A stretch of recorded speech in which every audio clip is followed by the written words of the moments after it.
Warga Kecamatan Betong Ate Benggalang, Kabupaten Nagan Raya mulai membersihkan puing sisa banjir bandang yang sebelumnya melanda kawasan tersebut. Selain warga, pembersihan juga dibantu BPBD, TNI, dan kepolisian setempat. Warga Gampung Blang Merandih, Kecamatan Betong Ate Benggalang, Nagan Raya bergotong royong membersihkan rumah mereka yang terdampak banjir bandang pada Senin malam 28 Agustus lalu. Adapun dampak dari banjir bandang, belasan rumah warga dipenuhi lumpur dan sisa puing banjir seperti batang pohon dan ranting kayu. Banyaknya lumpur sisa banjir menyulitkan warga sehingga dibantu oleh anggota TNI dan kepolisian setempat Tagana serta para relawan.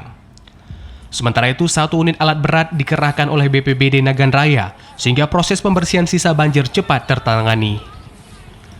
Menurut data terbaru dari BPBD Nagan Raya, saat ini ada sebanyak 13 rumah warga yang terdampak banjir, sebagian besar berada di Gampung Blang Merandih dan 2 kampung lainnya yang juga ikut terdampak. Besar suaranya kan, habis suara langsung datang air, kayu, batu kan, kalian satu di tempat itu komplit semua tuh, semuanya ada. KTP hilang, kakak. berapa? Banjir bandang yang melanda kawasan Kecamatan Betong Ate Benggalang cukup mengejutkan warga sekitar.